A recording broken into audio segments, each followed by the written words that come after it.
प्लासी के युद्ध के बाद मीर जाफर को अंग्रेजों ने बंगाल का नवाब बनाया। षड्यंत्र के माध्यम से सिराजुद्दौला को हराया। मीर जाफर ने धोखा दिया और अंग्रेजों को एक निर्णायक बढ़त बंगाल में दिला दी। अंग्रेज किंग मेकर थे, उन्होंने मीर जाफर को बना दिया नवाब।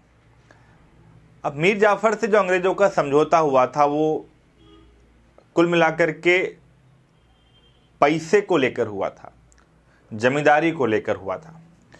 मीर जाफर जब नवाब बन गया तो मीर जाफर ने क्लाइव को और दूसरे अधिकारियों को खूब पैसा दिया।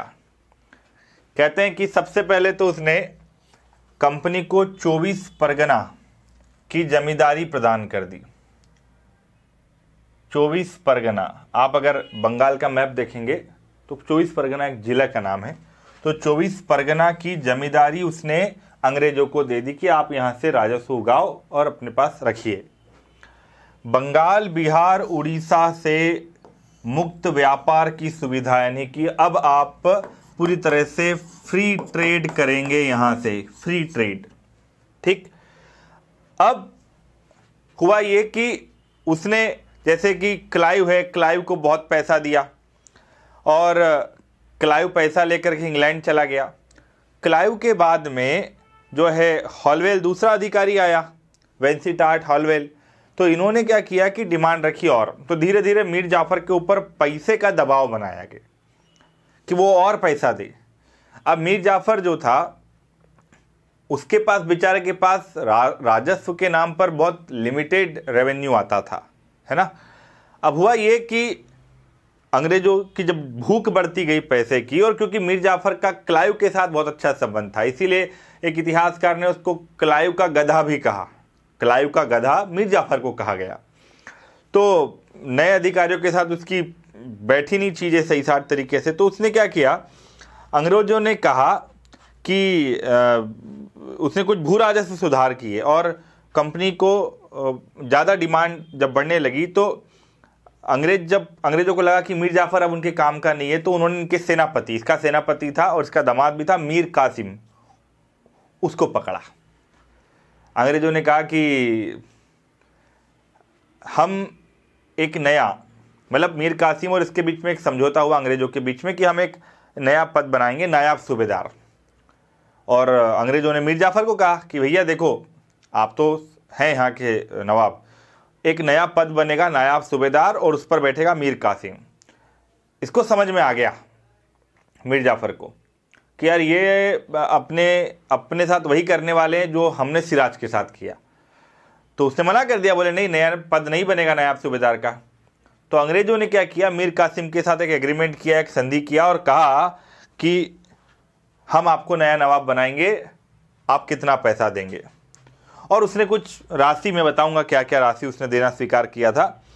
तो कंपनी ने उससे समझौता करके अपनी सेना को मीर जाफर के किले पे रवाना कर दिया। आरोप ये लगाया कि तुम डचों के साथ मिलकर अंग्रेजों के खिलाफ षड्यंत्र रच रहे हो। मीर जाफर समझ तो गया था। मीर जाफर के किले पे पहुंच गई सेना। बेचारा रात को सोया था, उठा तो देखा कि अंग्रेजों के लाल ड्रेस यूनिफॉर्म के बंदूकधारी सैनिक उसके बेड के आसपास खड़े हैं। उसे समझ में आ गया कोई मतलब नहीं है लड़ने से। मीर जाफर ने कहा, कहो भाई क्या करना है। बोले आपको नवाब का पद खाली करना है। ठीक है। और अंग्रेजों ने बोला कि तुमको हम 15,000 रुपये देते हैं, आप इस पेंशन पकड़ो और कहाँ बैठ जाओ, कलकत्ता में बैठ जाओ। मीर जाफर ने कहा ठीक। तो मीर जाफर को हटा करके नया नवाब बना दिया, किसको, मीर कासिम को।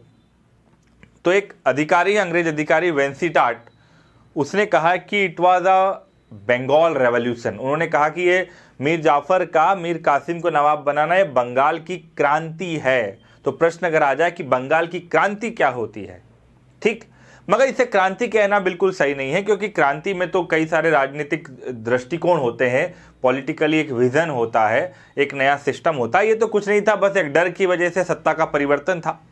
मगर मीर कासिम ने सत्ता संभाल ली, तो अब नया नवाब बन गया बंगाल का कौन बच्चा, कौन बन गया? मीर कासिम। ठीक, मीर जाफर चला गया कलकत्ता, अब मीर कासिम बना। अब जैसे ही मीर कासिम बंगाल का नवाब बना तो आपको पता है कि मीर कासिम ने क्या क्या किया? अंग्रेजों को पैसा दिया। क्या क्या पैसा दिया भाई अंग्रेजों को उसने?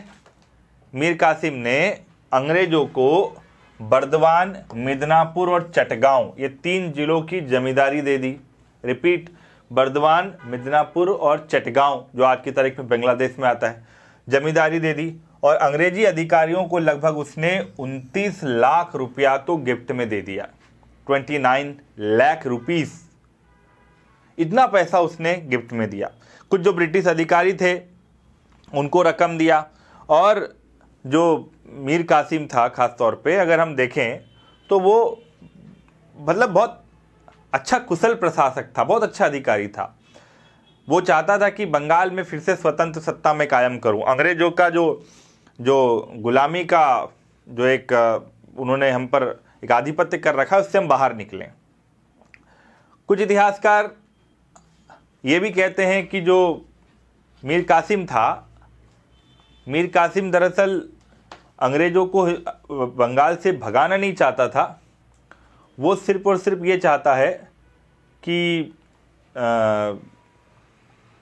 उसकी सत्ता बनी रहे, यानी अंग्रेज अपनी सीमा में रहें और वो अपने क्षेत्र में शासन करें।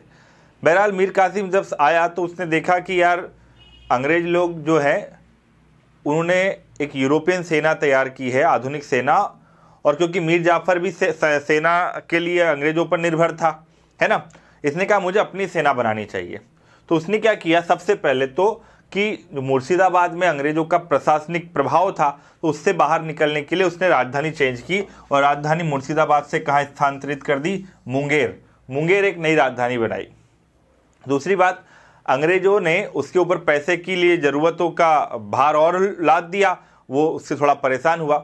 अंग्रेजों ने क्या किया कि मीर कासिम के साथ एक जो सबसे बड़ा समस्या था, वो समस्या ये रहा कि अंग्रेजों ने मीर कासिम के जो पैसा दिया था उसने, खासतौर पर जैसे लगभग 29 लाख रुपया दिया, फिर भी उसके ऊपर दबाव बनाए रखा ताकि ये व्यक्ति भी हमको पैसा क्या है देता रहे।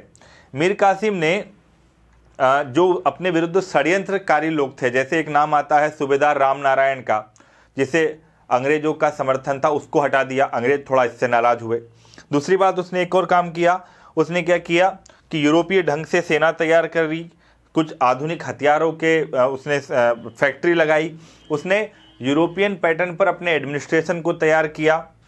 सेना को आदेश दिया कि भाई लोगों के साथ में कोई बुरा बर्ताव नहीं करेगा। गबन करने वाले अधिकारियों के खिलाफ उसने काम किया, भ्रष्टाचार के खिलाफ उसने काम किया और कुछ नए कर लगाए जिससे उसकी थोड़ी स्थिति सुधरने लगी। मगर हुआ क्या कि अंग्रेजों के जो कुछ अधिकारी थे वो बंगाल के न्यायिक सिस्टम में इंटरफेयर करने लगे, जुडिशियल सिस्टम में इंटरफेयर करने लगे। तो ये तो यार बंगाल के नवाब की जो शक्ति है, उसकी संप्रभुता है, उसकी सॉवरेनिटी है, उस पर डायरेक्ट इंटरफेयर था। क्योंकि क्या होते थे बंगाल में, अंग्रेजों के कुछ अधिकारी थे और कुछ गुमास्ते होते थे। गुमास्ते मतलब ये कुछ अधिकारी थे जो बंगाल में अंग्रेजों के लिए काम करते थे। तो ये जगह जगह पर चौपाल लगाते और न्याय करने लग गए, लोगों पर मनमाफिक दंड लगाने लग गए। ये सब बातें मीर कासिम को बिल्कुल पसंद नहीं है और एक स्वतंत्र तौर पर राज करने वाले शासक को पसंद आएगी भी नहीं।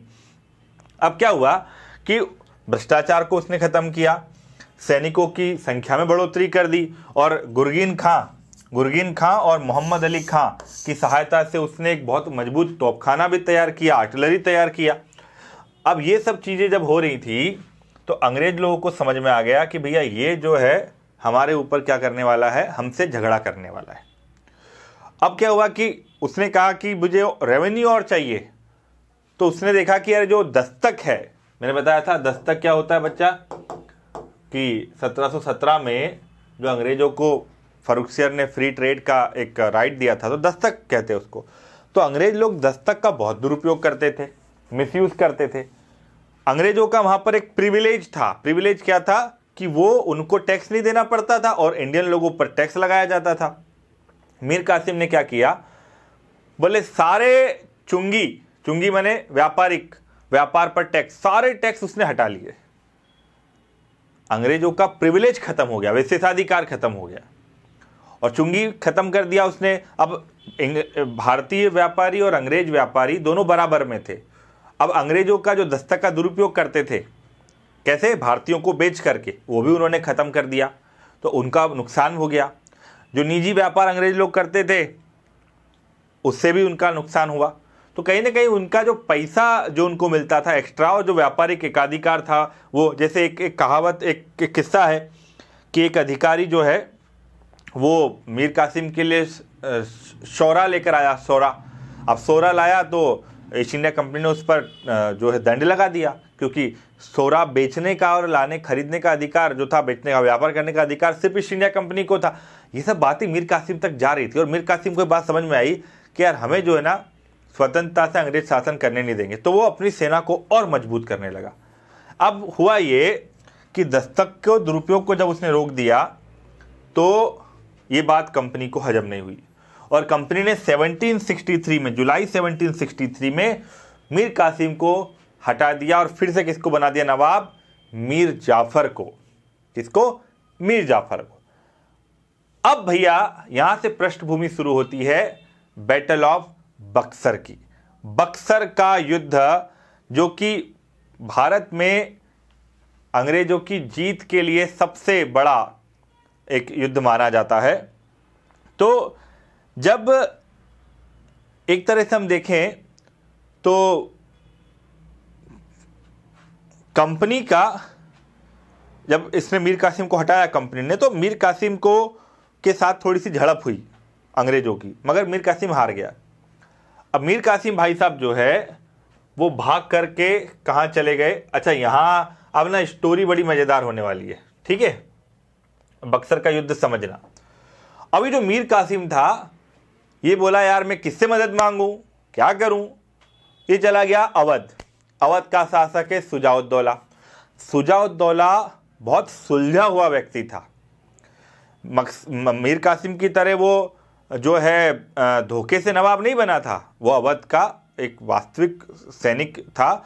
वो युद्ध में रणनीति महारत रखता था, युद्ध कौशल का अनुभव था, एक अच्छा योद्धा था, बहुत अच्छा कूटनीतिक था।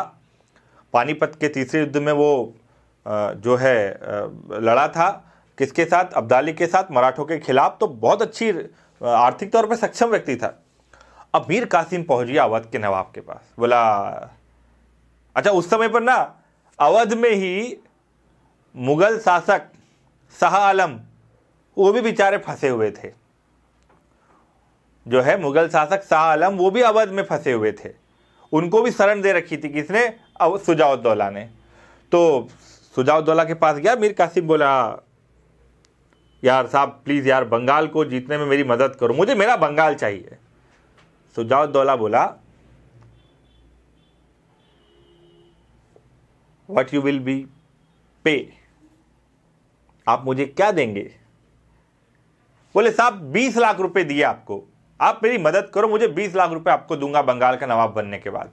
अच्छा आप देखना है ना, देने के लेने क्या पड़ते ना, अब यहां समझना स्टोरी। उसने कहा मैं आपको 20 लाख रुपए दे दूंगा, अब मेरी मदद कर दो यार, मुझे बंगाल जीतना है। शुजाउद्दौला ने बोला यार मुगल बादशाह भी हैं, शाह आलम बैठे हैं अपने पास, उनसे भी राय मशवरा कर लेते। शाह आलम बोले कि यार ये अंग्रेज बहुत परेशान कर रहे हैं यार, मैं भी बादशाह होकर के शरणार्थी की तरह रह रहा हूं, ये अंग्रेजों को भगाना पड़ेगा। हमारे पूर्वजों का बनाया हुआ मुगल सल्तनत में दीमक की तरह है अंग्रेज, चाट चाट के इसको खोखला कर देंगे। तीनों इकट्ठा हो गए, बढ़िया,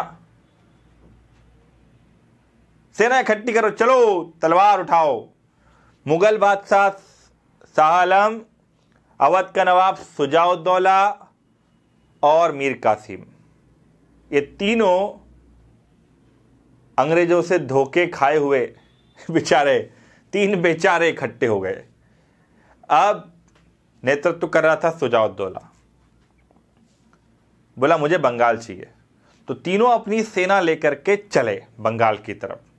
अंग्रेजों को पता चल गया, अंग्रेज तो चाहते थे अंग्रेजों की सेना आ गई बंगाल की तरफ से और नीचे मद्रास से भी सेना पहुंच गई। दोनों बिहार के एक जगह है बक्सर, वहां पर दोनों ग्रुप की सेनाएं आमने सामने खड़ी हो गई। अंग्रेजों की सेना का नेतृत्व हेक्टर मुनरो कर रहा था। हेक्टर मुनरो बहुत टैलेंटेड ब्रिटिश अधिकारी, कई सारे कॉन्टिनेंट पर अंग्रेजों के लिए युद्ध लड़ने वाला अधिकारी था और हर रणनीति में माहिर खिलाड़ी था। इधर ये तीन बेचारे सुजाउद्दौला नेतृत्व कर रहा था। दोनों के बीच में 22 और 23 अक्टूबर 1764 को एक युद्ध हुआ। 22 और 23 अक्टूबर 1764 को कंपनी की सेना में लगभग 7000 के लगभग सैनिक थे।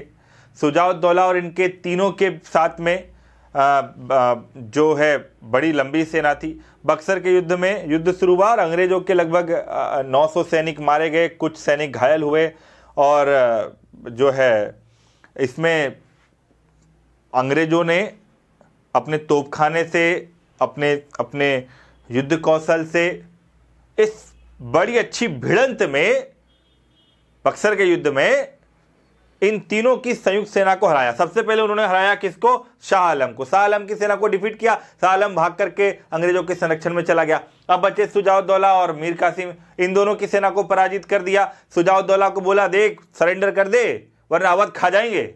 सुजाउद्दौला को डर लगा, यार ये तो मीर कासिम तो भगोड़ा है, भाग जाएगा। और वाकई में मीर कासिम यहाँ से भाग भी गया। मीर कासिम फिर भाग गया। फिर बाद में 1772 या 75 में उसकी मृत्यु हुई कहीं पे। तो सुजाउद्दौला जो है, अच्छा ये युद्ध इतना महत्वपूर्ण था कि पूरे इंग्लैंड की नजर इस पर टिकी थी, क्योंकि इसमें था मुगल बादशाह शाह आलम। मुगल बादशाह शाह आलम को हराने का मतलब क्या हुआ कि आपने केंद्रीय शक्ति को हरा दिया। सुजाउद्दौला जो कि ताकतवर शासक था, वो सिराजुद्दौला की तरह कोई भगोड़ा नहीं था, ना मीर कासिम की तरह वो धोखे से बनाया हुआ नवाब था। बहुत अच्छा व्यक्ति था और अवध बहुत बड़ा स्टेट था। अंग्रेजों ने लगा कि इसको हराना बहुत जरूरी था।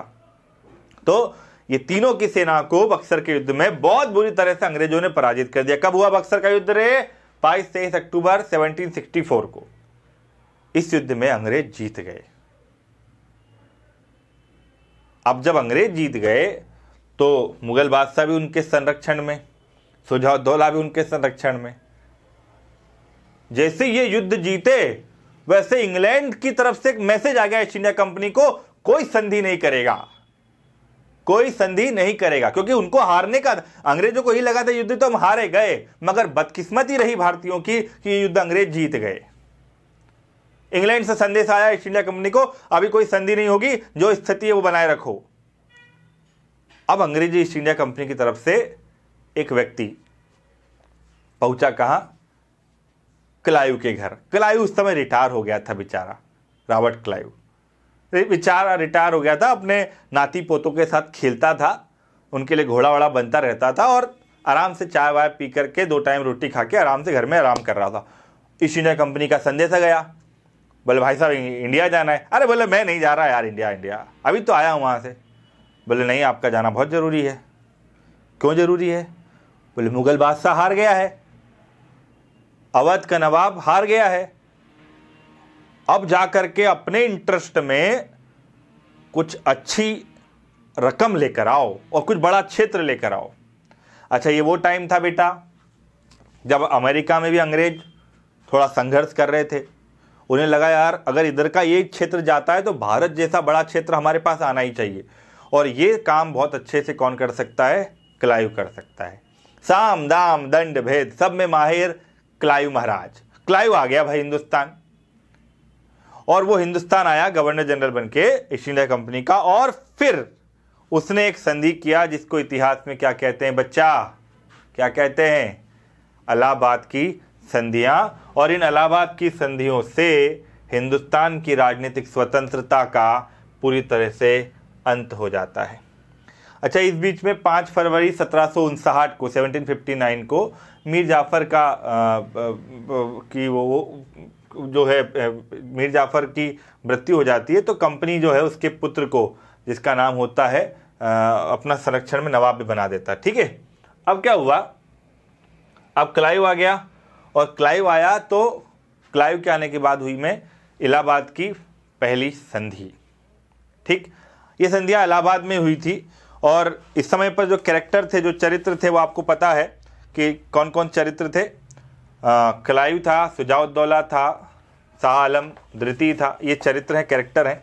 संधियां भी कुछ इन्हीं के बीच में होती है। तो पहली इलाहाबाद की संधि हुई बच्चा 12 अगस्त 1765 को। अच्छा, युद्ध हुआ था कब? 64 में, ठीक है।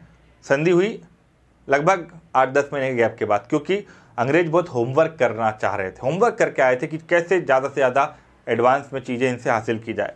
तो फर्स्ट ट्रीटी ऑफ इलाहाबाद 12 अगस्त 1765 किसके बीच में? शाह आलम द्वितीय। शाह आलम द्वितीय अपने मुगल बादशाह थे। नजमुद्दौला जो बंगाल का नवाब था, जो बना था मीर जाफर के बाद में, और क्लाइव, ये 3 कैरेक्टर हैं। मुगल बादशाह शाह आलम, नजमुद्दौला बंगाल का नवाब और क्लाइव। संधि क्या हुई? मुगल बादशाह को क्लाइव बोला कि क्या आप तो अब हमारे संरक्षण में आ गए, मतलब गिरफ्तार कर लिए गए हो। क्लाइव ने दिमाग लगाया कि हमको बंगाल, बिहार, उड़ीसा का पूरा राजस्व वसूलने का अधिकार हमको दे दो। ये पहले कौन वसूलता था? बंगाल का नवाब, और कुछ हिस्सा मुगल को भेजते थे, कुछ अपने पास रखते थे। उसने कहा बंगाल, बिहार, उड़ीसा तीनों का दीवानी यानी कि रेवेन्यू राइट कंपनी को दे दिया जाए। मुगल बादशाह ने कहा ठीक है, दिया। तो भैया बंगाल, बिहार और उड़ीसा का राजस्व वसूलने का अधिकार किसको मिल गया? कंपनी को मिल गया, पहली इलाहाबाद की संधि से। दूसरी शर्त, इसके बदले क्या मिलेगा मुगल बादशाह को? बोले हम आपको दे देंगे 26 लाख रुपए वार्षिक। क्या दे देंगे? 26 लाख रुपए वार्षिक। कंपनी किसको दे देगी? मुगल बादशाह को दे देगी। अब मुगल बादशाह ने कहा मुझे एक चीज और चाहिए। अंग्रेज बोले तुमको क्या चाहिए? बोले मुझे ना इलाहाबाद और कड़ा के जिले चाहिए।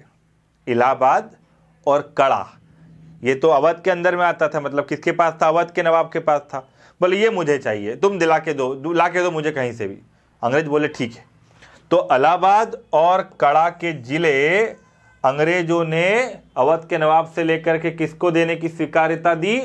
मुगल बादशाह को। याद रखना रे, संधि याद रखना, दिमाग में स्लिप नहीं होना चाहिए फैक्ट। और अंग्रेजों को उत्तरी सरकार की जागीर भी पूरी मिल गई। अब याद, उत्तरी सरकार याद करो, मैसूर के मामले में भी आया था। तो उत्तरी सरकार की जागीर यहां से मिल गई किसको? अंग्रेजों को। और उत्तरी सरकार को लेकर के हैदराबाद का निजाम और अंग्रेजों में मतभेद थे, हमने मैसूर के युद्ध में पढ़े हैं। तो यहां से वो अंग्रेजों के हाथ में चली गई पूरी जागीर। ये किसने दिया? मुगल बादशाह ने, और इनके बीच में शर्त थी। अच्छा, इसमें ना मुगल बंगाल के नवाब का क्या काम था? उसको भी साइन करना थी, क्योंकि पहले उसके अधिकार किसके पास थे? बंगाल के राजस्व के, उसके पास थे। अब वो कंपनी को ट्रांसफर हुआ तो उसका भी सहमति जरूरी था। तो याद रखना, क्वेश्चन आ गया कि पहले इलाहाबाद की संधि किन किन के बीच में हुई? तो केवल शाह आलम और क्लाइव नहीं, बल्कि बंगाल का नवाब नजमुद्दौला भी उसमें शामिल था। पहले इलाहाबाद की संधि क्लियर है? क्लियर है ना? चलो, अब क्या हुआ? ये तो निपटा, मुगल बादशाह तो निपट गया। अब 4 दिन के बाद 16 अगस्त 1765 अवध के नवाब की बारी थी, है ना। मैंने कहा था ना देने का लेना क्या होता है, लेने का देना पड़ना। अब देखो, अच्छा अवध का नवाब बेचारा शामिल क्यों हुआ था? 20 लाख रुपए के चक्कर में। 20 लाख रुपए किसको दे दें? किसको दे दें? देने थे मीर कासिम को। यहाँ बेचारा बहुत उल्टा फंस गया, हार गया। बताओ, उसके चक्कर में कि हमको 20 लाख रुपए मिलेंगे, अंग्रेजों से उलझ लिया, और यहाँ बेचारा अब वो अंग्रेजों की कैद में पड़ गया। उसकी स्थिति तो बिल्कुल रजिया जैसी हो गई, जो गुंडों के बीच में फंस गई।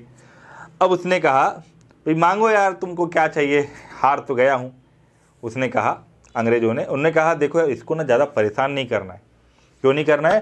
क्योंकि अवध का राज्य अब बंगाल पे तो अपना कब्जा हो ही गया है, नीचे आ रहे मराठा। अगर हमने इसको भी जीत लिया तो मराठे और हम फिर आपस में लड़ने लगेंगे, और मराठों से जीत नहीं सकते थे, उस समय अंग्रेजी बात जानते थे।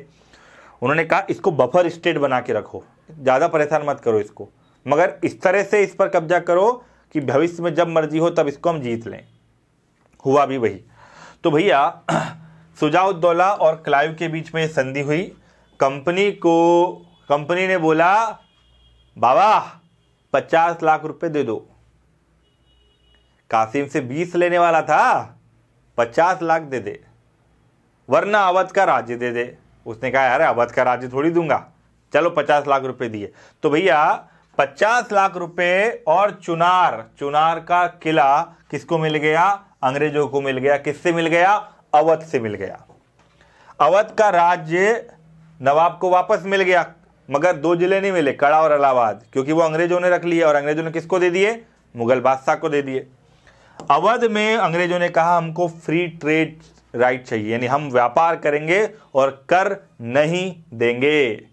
अवध के नवाब ने कहा ठीक है, जाओ आप व्यापार करिए। और उसने ये भी कहा अंग्रेजों ने, यहां देखो गेम खेला अंग्रेजों ने बोला अब आपकी सुरक्षा हमारी जिम्मेदारी है, आपकी सुरक्षा के लिए हम एक सेना रखेंगे अवध में, खर्चा आप दोगे भाई साहब। उसने कहा ठीक है, मेरी सुरक्षा के लिए है, मैं अपनी सेना रखूंगा, इससे अच्छा। मतलब उसने अपनी सिक्योरिटी जो है वो दूसरे को के सुपुर्द कर दी। बिगेस्ट मिस्टेक साबित हुई बाद में। और वाजिद अली शाह जो अंतिम नवाब होंगे उनको हराएगा ना, अभी डलहौजी मिलाएगा, वो इसी के कारण, क्योंकि सेना तो तुमने अपनी खड़ी कर दी, तो सुरक्षा तुमने उसको जो है ट्रांसफ़र कर दी, यानी कि आपका जो आत्मबल था वो तो गिरवी रख दिया आपने पूरी तरह से अंग्रेजों के सामने। तो इस संधि में पहला 50 लाख रुपए दिए अंग्रेजों को, चुनार का किला दिया, इलाहाबाद कड़ा का जिला दिया, अवध को कर मुक्त व्यापार का अधिकार दे दिया अंग्रेजों को अवध ने, और अवध में राजा की सुरक्षा के लिए एक अंग्रेजी सेना भी रखी गई लखनऊ में, और जिसका खर्चा कौन देगा? अवध का नवाब देगा। तो इस तरह से बच्चा ये क्या हो गया? इलाहाबाद की दूसरी संधि। अब इलाहाबाद की जब दूसरी संधि हो गई तो इससे अंग्रेज बहुत पावरफुल हो गए। ठीक, अब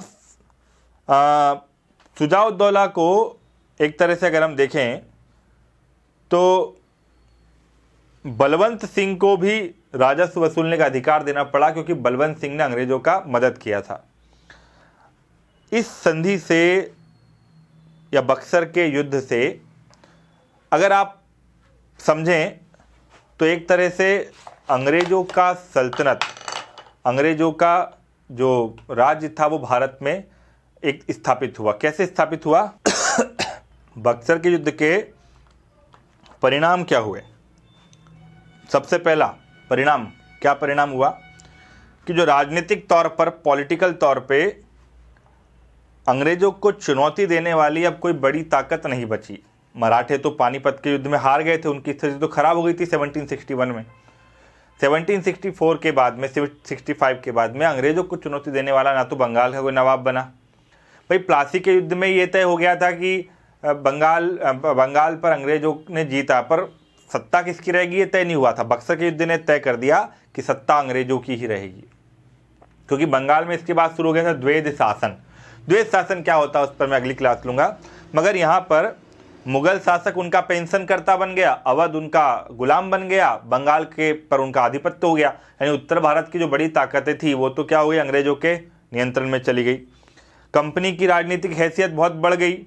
अब उसकी स्थिति, क्योंकि बंगाल, देखो बक्सर का युद्ध उसने वाकई में अपने युद्ध के दम पर जीता था, यानी षड्यंत्र नहीं था, तो उसकी राजनीतिक हैसियत क्या हो गई? बढ़ गई। दूसरा, जो बंगाल का बक्सर के युद्ध के बाद बंगाल को जीतने के बाद उनकी सैनिक ताकत में बहुत बढ़ोतरी हो गई। अब जो है ना मिलिट्री और एडवांस हो गई। उनके पास बंगाल के अलावा बिहार, उड़ीसा के साथ साथ अवध का पूरा क्षेत्र मिल गया।